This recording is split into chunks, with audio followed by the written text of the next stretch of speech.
Hello folks and welcome back to Rome Total War. I'm conquest, and this is going to be part 61 of my Imperial campaign where I'm playing as Egypt. And I am looking forward to this episode because, you know, even though this campaign has been grindy, and even though the brigands have been annoying, I'm still getting a lot of enjoyment out of the, the gameplay loop. It's pretty gosh darn addictive, and now that I'm playing 4 campaigns on this channel, not to mention, the campaigns that I'm sort of practicing in the background, I feel like I'm not spending enough time with each of the 4 campaigns. So by the time it's time for me to record the next episode for each of the campaigns that I'm playing, I miss them, and I'm looking forward to them. So that part's nice.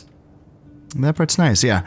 And part 61. So if you're still watching, hey, thank you. It's good to have you along. It's been fun, and I have learned a lot. So as per usual, I have a lot going on, and it's going to be nice when things start to free up. I'm looking at you, Mazaka, and eventually you as well, Sinope. Mazaka has 3 turns before it surrenders, so we will see if we get to that in this episode. I don't know, but that's going to be nice to get rid of that, if I can even win that battle. So we'll see. It's funny because I have this army here that I'm ready to send off to North Africa. And then a part of me is like, maybe I should wait because who knows? Then again, I do have an army that's pretty much almost finished being trained up here in Western Anatolia. So if worst comes to worst, they can be sent east to take care of Mazaka. But again, come on, you think I should win this? It's mostly mercenaries, sure, but it's a lot. We got some onagers, elephants, Cretan archers. It just feels like I could get the job done here. I have a lot of ranged stuff that can just shoot down their slow armored hoplites. And sure, it can take a long time, and yes, they do have three characters along with their bodyguards. So that would have to be dealt with before my ranged units are, free to do their work, essentially. What do I have that can take care of cav? Elephants, for one. Elephants can take care of cavalry, but it kind of depends on... I think this is the army that's besieging this army, so if the Greeks sally out, I'm assuming that it would be this army that would be getting attacked. And this is the army with the onagers, not the elephants. So the AI might blunder those elephants into some spears, and that would be bad. But if they're used correctly, they would be used against the enemy heavy cav. Now, if that doesn't work, what else do I have? Mercenary hoplites and Nile spears can sort of hold them up, for sure. And Rhodians and Cretans can shoot them, yes. So I think there's tools. Also, like the Numidian mercenaries, they can drag the general's bodyguards through the mud, so that can work as well. Also, let me remind myself, okay, yeah, there's enough here. I think so, there's enough here. It's three freaking armies. I should be fine. That should be fine, and then they should be able to swiftly turn north and hopefully take Sinope. That's not something that I would... if this army wants to stand outside, then we can perhaps draw them out. That would be ideal. So we'll see. And these guys, this is the remnants of that army that just got smashed furthermore by the rebels on that bridge. So they're going to be getting trained up here in these Western Anatolian provinces. And these armies are they're just triumphant. What do they kill? 700 Romans? That was a beefy army. They should feel happy, despite the fact that we outnumber them like 2-1. Still, that was good. We needed that. So the remnants of these armies, I think that we can probably put together like at least one decent full stack, and the rest of the forces can recoup here in Siwa, I would imagine. Siwa cannot train any archers, not Pharaoh's guards, not even basic archers, but they can train most of the other stuff that I need, so... And I have 4 Pharaoh's bowmen in this army, and none of them got damaged at all. Well, I guess if they have 81 men, so he lost 1 man. They're going to be fine. They're going to be fine, so I can just retrain the other stuff in Siwa. and then send that army west immediately, essentially. And the other army, you know, there's the formation, the rocks, the skeleton, we can form the template. I'm just using a lot of words here. The template of a new army can be formed on this as well. Let's see here. Peasants, you will garrison Siwa once I'm done using Siwa. And then, yeah, you guys can join up with them too. That's fine. And then up here, you're just about ready. I want to try to get this Scipii army while it's still separated from anyone. So that's what I want. I want it. So we have a general here who's ready to join this army. Neferatiabet, to be honest. 5-star general. Yeah, it's time to get you in the game. I don't know. Have you even fought before? Or are you just a 5-star general from laying down watchtowers? And a superior attacker? So he's going to be an 8-star general he's attacking? God damn, dude. Yeah, he needs to be... He needs to be in the fight. He is not a governor. Although 10% discount on unit training costs, that's good. And I mean, for management, I mean, I'm looking at him like, oh, actually, there's some good things about him. Wait, you're not the faction heir, are you? No. I think I had chosen someone else. Yeah, I think you're just a little bit too old to be the faction heir. And +1 command when fighting against Romans. So he's going to be a 9-star general who's fighting the Romans? God damn, dude. And I don't know, I was talking about this in my Sassanid campaign. I don't know if this... Actually, I can just find out right now. So the Master of Infantry and the Master of Cavalry, the things, or even like the Master of Archers. Actually, no, the Master of Archers isn't... it doesn't depend on actually having any archers in your army. I think it just gives you straight up +1 command, I think. But then... The Master of Horse and the Master of Infantry does depend on having cav and infantry in your army. I think so. I think I'm getting that right. What I don't know... So in this case, since he's by himself, this is a good place to test this. So he's 5 stars right now. And if we put him with this army... Oh, god damn it, you can't get there. Okay. I psyched myself out. Alright, we'll test that next turn. And then we'll send him south and see if we can catch this Roman army napping. This is the one that should be more beatable. Easily. So we'll find out. And we don't need these spies up here. I don't know. Why do I have so many spies up here? There's watchtowers. There's a town there. There's no reason for that nonsense. Yeah, you guys just keep it moving. Yeah, try to get as much vision on any more potential Roman armies coming our way. Yeah, you move down. You probably stick around there. There's going to be a big dark spot in this middle that I should probably put a watchtower in with one of you guys once you are ready to move west. Yeah, that's going to be the idea here. So they're ready to go. They're just waiting for their general to catch up to them. And then, like, this is, whatever this is, like, I don't know if this is what I want to fight with, but it's a lot. It's a lot of something, so it can be used. Yeah, I can put something together with this, and depending on how many casualties I take fighting this battle, I might just say, hey, let's just go. Now, I'm very much rethinking using my navies to transport my armies along the North African coast after seeing the might of the Scipii navies. They have a lot. They have a lot out there that I wasn't really aware of, so I lost some boats, and at least those boats didn't have troops on them. So if we just have to slow push our way west, that's, you know, painful, but it's just how it has to be for now. Unless these boats just get retrained really quickly, and maybe I can be very conservative and stay very close to the shore. I don't know. We'll see. We'll see what I want to do with that.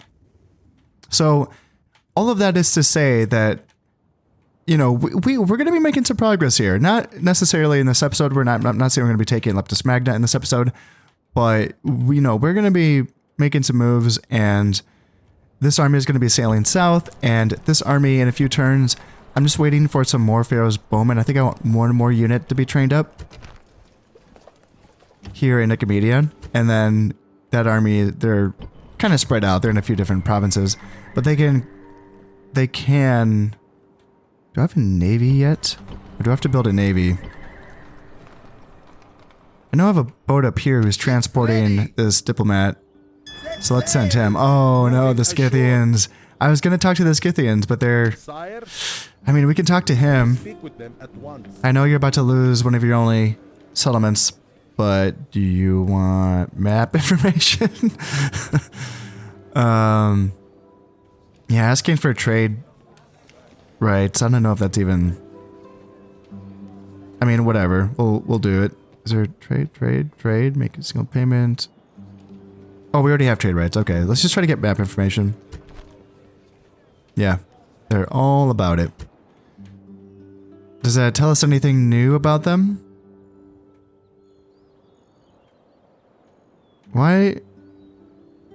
So we know that this is held by the Brudii. Why is that not showing up on the map?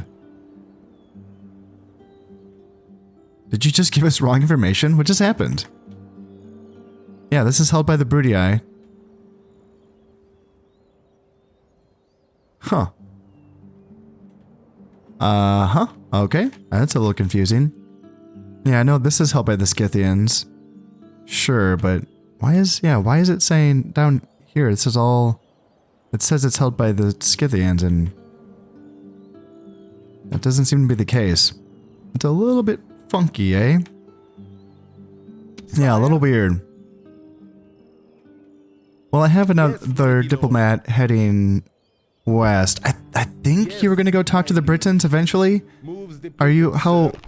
Okay, no, you're 66. You're gonna I don't know what I was doing with you.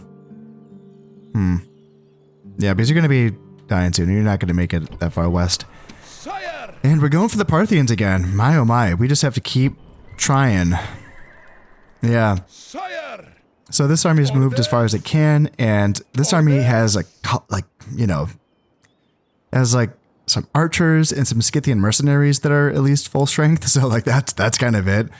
The general who maybe can help out as well once his bodyguard gets fully replenished. So there's something there. There's like 3 units that I can... 1, 2, 3. Yeah, that just about fills up this army. So they will tag along and try to get some revenge against the Parthians. Hopefully they haven't trained too much up in the meantime. And you know what? I was just thinking, I forgot to check this before I started recording. But, so these gosh darn Persian, it's the Persian Cav, I think, is that what they're called? The Persian cavalry, yeah. So they have long range missiles, right? And they've just been destroying me. And I've been thinking about it because I'm looking at Barbarian Invasion, and I've been checking out various horse archer units because there seem to be a lot of horse archer units in Barbarian Invasion. And nothing, maybe I've missed this, but I don't think I've seen any units that have long-range missiles as a horse archer. Now, that's just upon looking at the Eastern Roman Hippotoxetai and the Sassanid Nomad archer cavalry and some of the mercenaries that are available in the area as well. So that's not by any means a comprehensive look at the units that are available in Barbarian Invasion. And the same thing can be said for the horse archer units in this campaign as well, the Imperial OG campaign. I'm wondering, how rare is it for horse archers to have long range missiles? Is this like one of the only units that can do this? Or did Creative Assembly make Barbarian Invasion and realize, like, look, that was pretty insane for the Persian cavalry that we, made in the base game, so let's not do that for Barbarian Invasion? I'm very curious, because it is kind of insane. It's a tough thing to deal with. Sure, you can have, yes, there are these good archers like Pharaoh's guards and the Archer Auxilia for the Romans. There are long-range foot-based archers, yes. But, yeah, put them up against a long-ranged horse archer unit that can go into Cantabrian Circle, and, man, it's... Like, you can drag them down, just with volume of fire, but it's not an easy fight. And, with their melee stats as well, they're somewhat resilient in a fight as well. So, yeah, I wonder, is this one of the strongest missile or horse archer units in the game? Like both both games. Barbarian Invasion and, like, not by stats, but just by having this one trait. I want to go back, and I want to go back to the custom battle screen for Barbarian Invasion, and I want to look at the horse archers and see how common this trait is. And if any of y'all know, then join the conversation. Oh yeah, this fucking plague here. God damn, that sucks. I mean, it sucks for them. It's going to weaken them, obviously. But do I care enough to not take it? I think I just want to get this over with, you know? Because it's been going on for way too long. Way too long. Alright, as per usual, we do have some brigands to kill, so... You know, why do anything else with my life? Let's just do this. What do we got? Archers and peasants? Ooh, worthy battle here. Let's ride them down. I have cornered these peasants up against this wall, or this rock here, in a corner of this map, and then I'm going to send my cav, my Nile cav, and then my general. If I remember correctly, this is the man that I have my eyes on to be the next heir of this faction, if I haven't already made him so.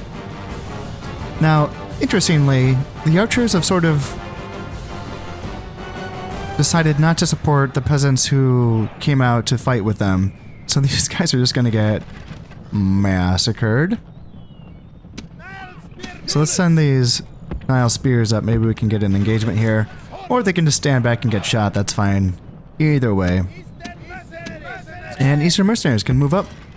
Yeah, these archers, you know, by being like right behind that rock there, they're not gonna be really good at getting shots against me, I imagine.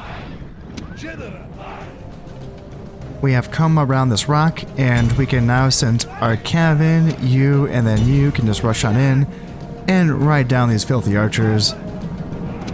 Mercenaries coming up to support, and then over on this side, what do we have? Oh, the peasants decided to charge my Eastern mercenaries, but then they're just gonna get, yeah, run down here and shot by my archers. Perfect, and there's the battle. So we lost 0 men. Perfect. And all the sweeter for being so Unless, decisive. Did we lose 9 men to friendly fire in just like one volley? Did we just hit more peasants? Did we hit more of our own guys than the peasants? Oh dear, I don't know. Maybe they had already fought before in a previous battle? Not sure about that. Not sure about that. Alright, retinue expands. So Eastern or turncoat, +1 command when fighting against Eastern enemies. Yeah, so interesting. I was looking at, in Barbarian Invasion, when I took the first settlement, Kotais, I believe, and I got a nomad turncoat for, you know, taking a rebel settlement, and I was a little confused by that. I thought that, because we know that there are turncoats that are like rebel turncoats, that you just get command for fighting against brigands, you know, and rebels. And I was wondering if that was just like a Barbarian Invasion thing, but apparently, no, it's not. Like, you can get turncoats for other things from fighting rebels, which is weird, but, you know, makes it useful, I guess. Well, I don't know. Is it? What other Eastern enemies is there after the Parthians are gone? So maybe it's not that useful. Yeah, this is what I was talking about. It's okay. That's weird. Why did they get both things? +1 command against fighting when fighting against rebels, which seems more useful, I guess, but it doesn't matter. Peasants and Eastern infantry down here as well. Let's go ride them down. Prepare for battle. Victory is ours, mighty one. Prepare.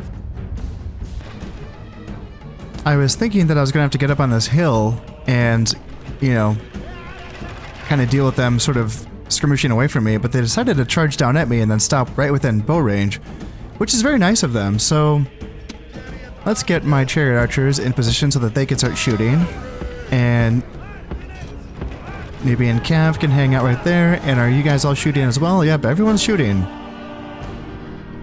So that's going to do a lot of damage against those Eastern spears. Let's just bring the camels up so that they can continue to fire, and the infantry can follow suit. Oh, never mind. They decided to charge back down at me again, so let's put my guys on halt. And yeah, that's what I thought. It was just a big old fake out. Alright, just readjust your lines and continue to pursue. Are you in range? Yes, you are. So move up. Now these peasants are caught out in the open, and they're gonna be taking fire. And anytime, you know, I will say. Okay, so the peasants were the general. Interesting. Because units continue to fire at units when they break and run away.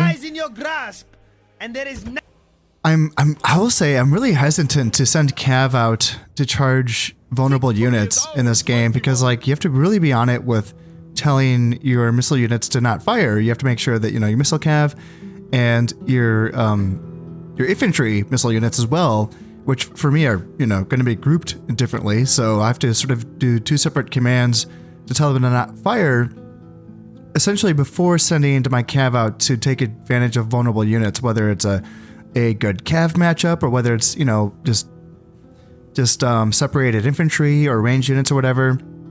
Because the amount of fire that I take from friendly fire against my, you know, for my own guys, it's pretty outrageous. And it can happen just like in one volley, you know, as we saw, you know, with the poor Eastern mercenaries, like they just took like one volley of friendly fire. And that was just peasants that were attacking them. You know, that was just the arrows that missed the original unit, you know, like it was just, you know, those peasants were between me and my own archers, like between these guys and my own archers. So yeah, it's one of those tricky things where it's like, all right, you know, do I even take that vulnerable, like, do I even take advantage of that moment, or should I just play defensively with my Cav and just continue to shoot? I think the answer is more in the middle. Like, you know, against non-threatening opponents, just be very conservative. But against, you know, more threatening opponents, just be better, and then make sure that I tell my guys to not to fire at will before sending my Cav in to take advantage of those matchups. I think that's really the main answer there. All right, so we have some peasants, Eastern infantry, and an unknown unit type. Ooh. What do we have here? Some chariots and some Nile Cav and my faction leader and some bowmen. I think that'll be enough to get the job done. So let's just come up here. And then chariots here. And I imagine that garrison's going to come out and help us.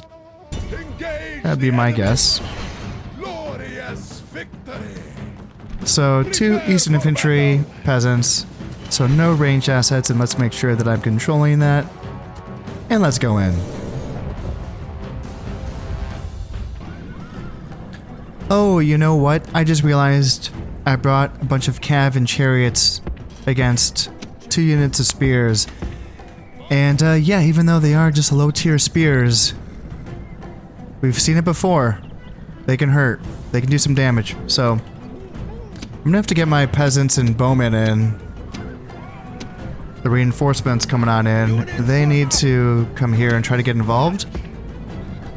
Yeah, honestly, just retreat. Well, not retreat, but just kind of back up here and then here. And then let my garrison... Yeah, let all these dudes just come in as a distraction piece. And these archers as well. Like that. I can take them off of skirmish, have them guard mode. Yep, all looks good. Let's come back over here. I mean, I know chariots cause fear in infantry, so it's tempting. I also know that Nile Cav have decent armor stats, I think. But I don't know, I'm just so hesitant because I've seen spears, like even when charged in the back, I've just seen them do so much damage. I mean, the recruitment center for training these guys is just right next door, so I can just send them back if they take damage, so it's not the biggest deal. They're winded, so that's gonna be That's going to be doing something to their fatigue. And if I can bring the fear factor of the chariots a bit closer as well, maybe we could just break them right away. And now these guys are moving up. All right, so let's see. I want to bring my general up, actually, to threaten this. Yeah, because now it looks like these guys are focusing in on my peasants.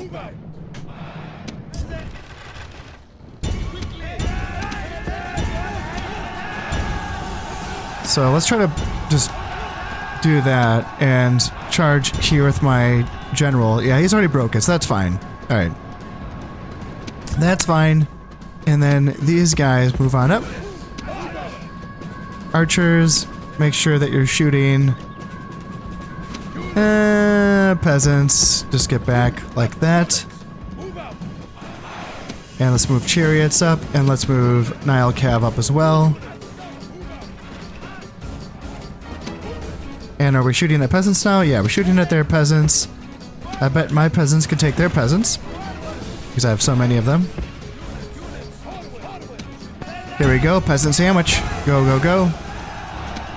Go, go, go. Get them down, get them down. And archers move up so you're not shooting into that combat. Please and thank you. And just go there. Go there.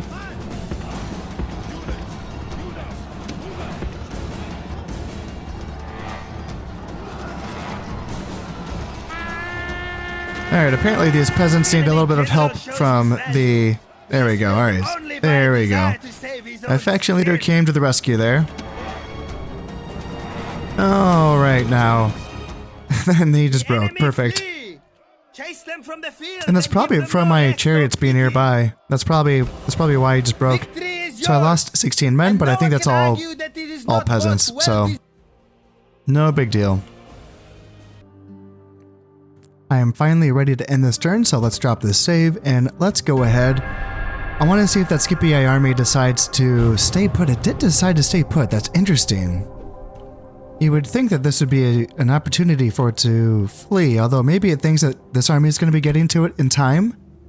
Ooh, some Armillo gladiators, Praetorians, legionaries. Okay, not a full stack, but it still counts as quality reinforcements. But the question is it going to be arriving in time? And I would think not. If that army wants to stand right there, we can get there in 2 turns. Prepare for battle. So hopefully that's what they do. Hopefully they just stay put. Let me remind myself. So you're just a 2-star general. Okay, so nothing too crazy. Nothing that Nefertitiabet the Honest cannot handle. And what do we got? So 18,000 in the treasury. Yes, yes. Death stalks the land. This is in... Where is this? Does it not say right on the thing? Where does it say? Oh, up here. Okay, that's... It's just weird that it's like... It's not mine, you know? And unfortunately they all went inside, so there's going to be no draw out. Well, I guess... Actually... It's a good thing they all went inside, because it's going to be doing more and more damage to all of their troops. Due to the plague. So, yep, let's move up. They're going to get there in 2 turns. Nice. Let's go ahead and put... What do we have room for? Yeah, let's put you... And then... You, and then you. And the rest of you can just follow in. Just follow behind. And we are the most advanced faction. Huzzah, good for us. Alright, any barracks that were finished being built? Anything that... not so much. An armor in Cyrene is nice. Now that I can train the Egyptian chariot archers there, so that does help out, because it's so far away from anything else, so it's pretty isolated. I would say that this navy is now sufficient to take this army from Tarsus to North Africa. Safely, I would hope, because, yeah, I'm not seeing any Scipii boats in the water, although this big old dark spot right here is concerning. You know, it's right in the middle of my territory. It'd be nice to kind of... Should I just park a boat there, like a bireme, just to see what's in the water? It's not the worst idea. Maybe that's like a good use for biremes. You know, I've wondered too, like, is there uses for the cheaper boats once you have access to the bigger boats? Like, do the smaller boats have longer movement range or something like that? And it doesn't seem to be the case. It seems like the boats they just get better as they get bigger. But some things that I have thought of. One is that you don't need the biggest boats in the world to blockade ports, right? So like your bigger boats can be grouped up together in a navy and they can win the battles.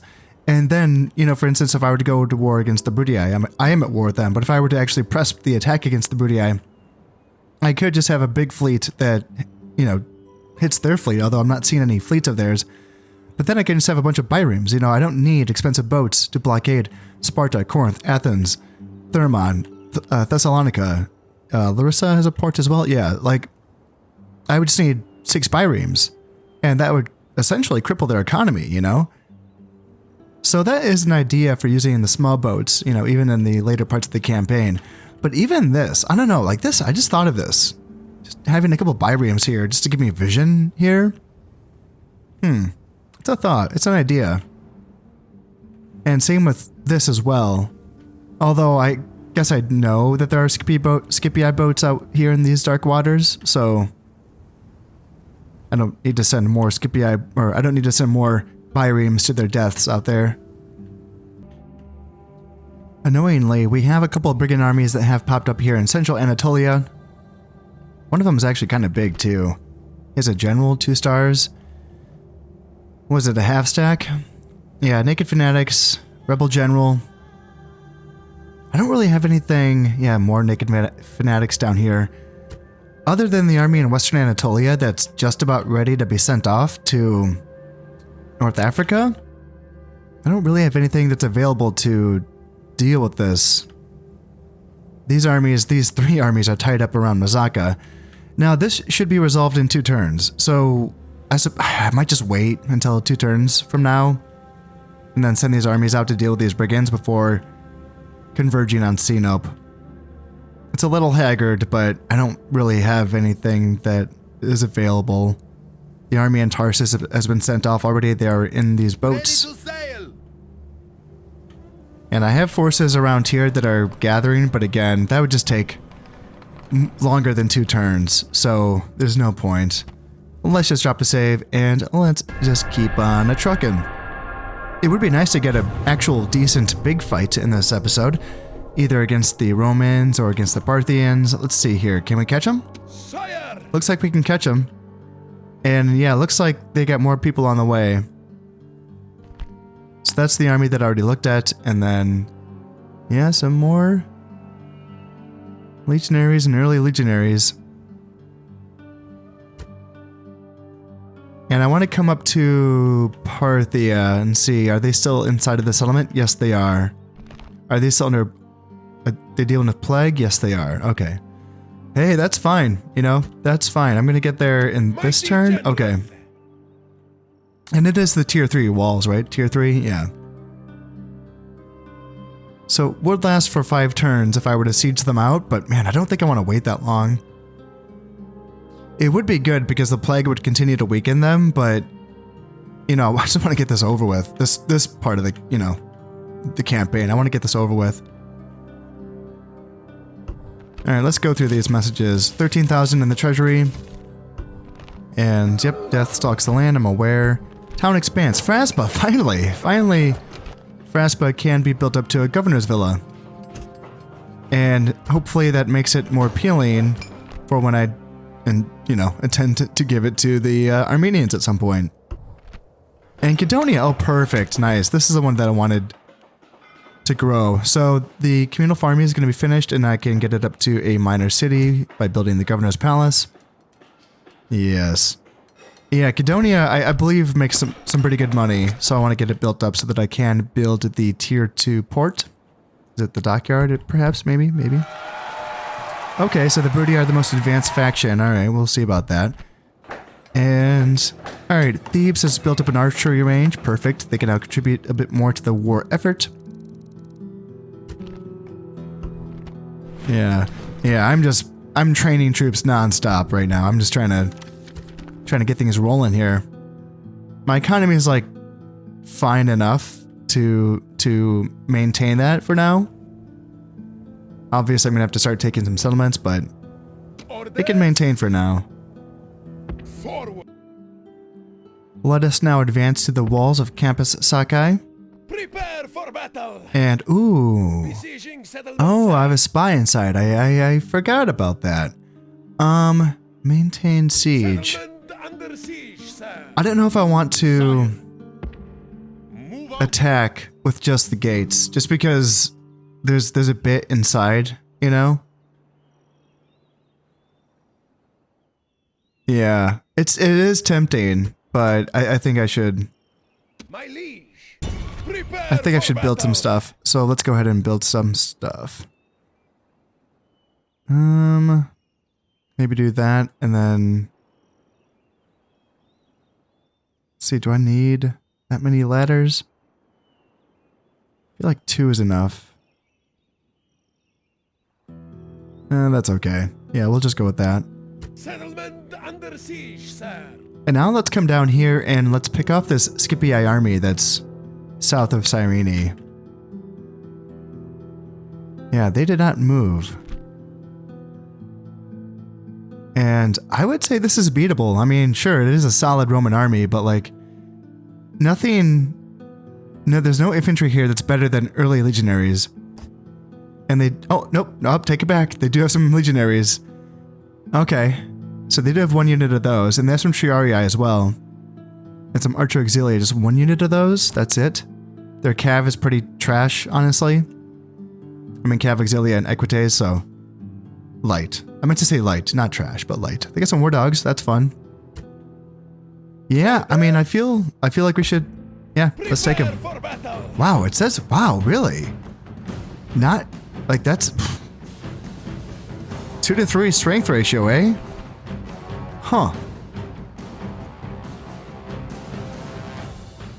I feel pretty confident about this one. I mean, I don't have the highest tech army ever. I got 1 unit Nubians for my spear line.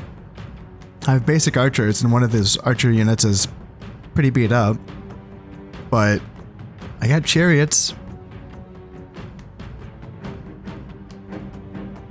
Ooh, I only have the 2 desert cav. How did that happen? Ooh, I made a mistake. Oh well, this is still. And yeah, my general too. Like my general's good. Yeah, it's weird that it's so much in their favor, but I think that I'm gonna be fine here.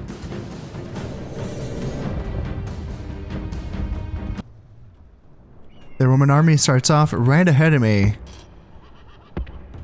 Pretty much on even ground. So let's try to get formed up here. Ooh, is that what's it called? Impassable terrain? Is that what that is? I hope not, because I was planning on passing right through it. Let's get my cav and my slingers moved up on this side like that. And let's get centered up, and yeah, this is kind of scaring me a little bit here. Hopefully I can... Can I move through? Can I not move through this? Are they gonna move around? Jesus, alright, let's just go this way. That's a little bit, yeah, I wasn't expecting that. Alright, looks like they can move through it. You just can't, like, select into it. Alright, that's fine. Now, there are a couple of things that I'm doing differently here. Something that I've sort of been experimenting in past army comps, but I'm trying to continue to, like, you know, work on this. I think I've already shown you guys the cav and the light infantry working together. I haven't always used it correctly, but I have tested this in custom battles, and I have liked the way that it has worked. It's something that shows up a lot in historical sources when they talk about light infantry and cav working together on the flanks, and it's something that I want to sort of experiment with in this game. And then another thing, when you kind of like learn about how chariots were used, one of the things that they talk about, and this is in reference to, well, specifically like the, I don't know, the Bronze Age chariots, I suppose, but they talk about how chariot teams would have, they would be these 3-man teams, and they would involve a driver and then the soldier, the archer, and then a third man, which is sort of the, I can't remember what they're called, but they were the runners. Maybe they were just called runners. And so, as you can imagine, they wouldn't be in the chariot themselves. They would just be kind of running alongside it.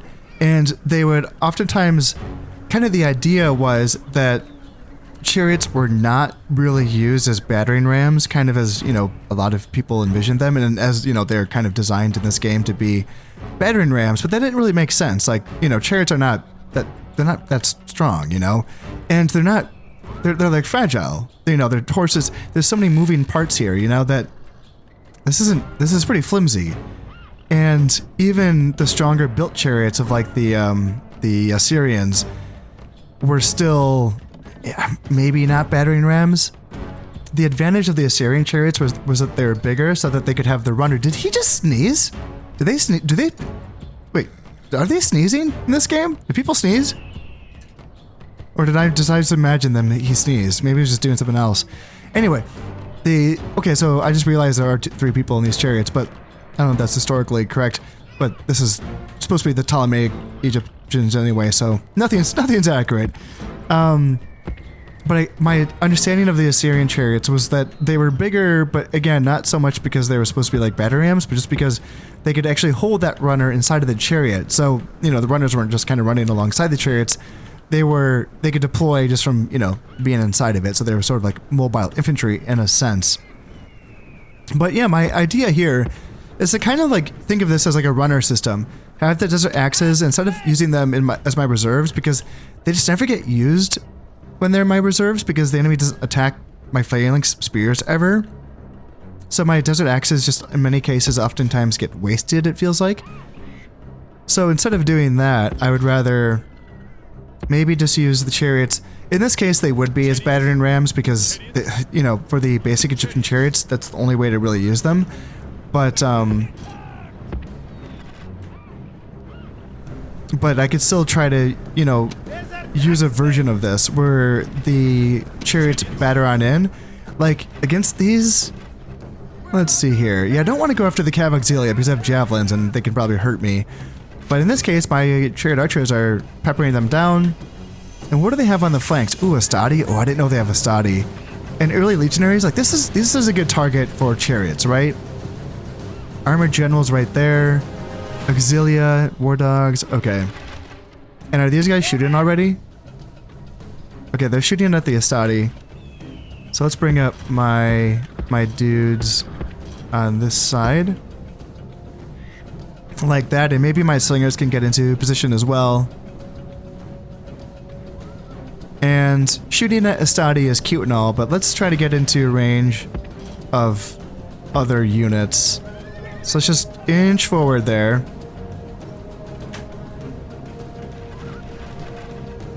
And I want to, you know, wait for the right moment. I don't want to send these chariots just right on in.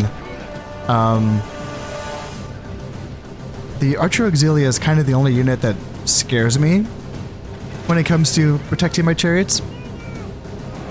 They can outrange my chariot archers as well.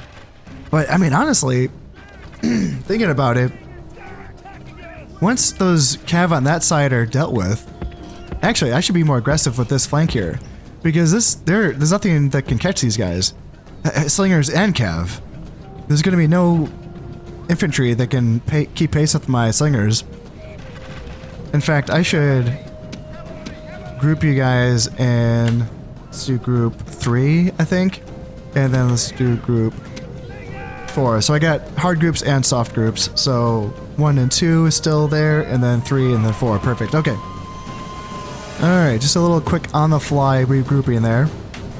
So if I just select my cav, because I would like to put some pressure, let's go out of wedge formation because that's only really useful against cavalry, and that's not really what I'm facing off against right here. And let's just back up with my slingers, because yeah, they're starting to chase now, and if they're gonna chase, let's just, yeah, let them... Oh. Chariots, they... Equites charged on in, but they should get routed pretty quickly. Yeah, let's just get chariots, keep them moving, and let's just plow in. Yeah, let's just plow. And let's get over here, and let's try to get into those archers. And no, actually charge on in. The Saudi aren't going to break my line, are they? All right, let's go. I want to keep charging with these guys, actually. And let's do this. And let's keep going around. And oh, they sent dogs after my slingers. Okay, well, that's... I had that coming, I guess. Alright, so our spears did hold the ground against the Astadi. That's good. And let's just keep moving here. Are they breaking my dudes? I guess they do have a lot of slingers, so that is a part of that. And I don't want... Yeah, just turn around and fight there, and then let's get my cav around because they're just way out of position. Yeah, they're too far out of position. And let's see, early legionaries right here. I feel like my chariot and desert axe attack didn't do that great. Let's go. We don't need to group up here. One of you get into the archers for sure, and then one of you go there. There we go. And then you charge into those early legionaries there. And then, do we have any support for this? Okay, so we broke those war dogs. And you get into those early legionaries, actually, and then you back up. Yeah, those early legionaries just chewed on through me. Actually, let's get my generals in there as well. Let's sound the horn again. Alright, the enemy general goes down. The enemy general was a fool. Alright, slingers. Rather than leading his men to a dignified defeat. Alright, so that's that. So I think we're gonna win this, but we're gonna take more casualties than I had anticipated. Alright, so Triarii, let's get them down, and then let's get my general here. Yeah, now we're just cleaning them up.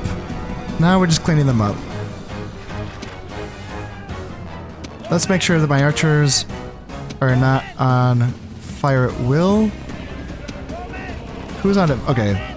So just the two guys that self-ammo can be told that. It's kind of annoying, but there we go. And let's continue the battle. Definitely. Let's try to do as much damage to them as possible. And I was able to destroy 96% of this force here, so this should be a goner. This army should be a goner. Now, my army needs to be retrained, unfortunately. I can't really push on into Roman territory at all. But I have another army right behind this army that is closer to being able to send out. So we'll see. So we did lose 572 men. We killed 1,211. And yeah, General did well, 135 kills. Nile Spears 36, 42, and 12. Nubian Spears got 27 kills. Slingers got 12.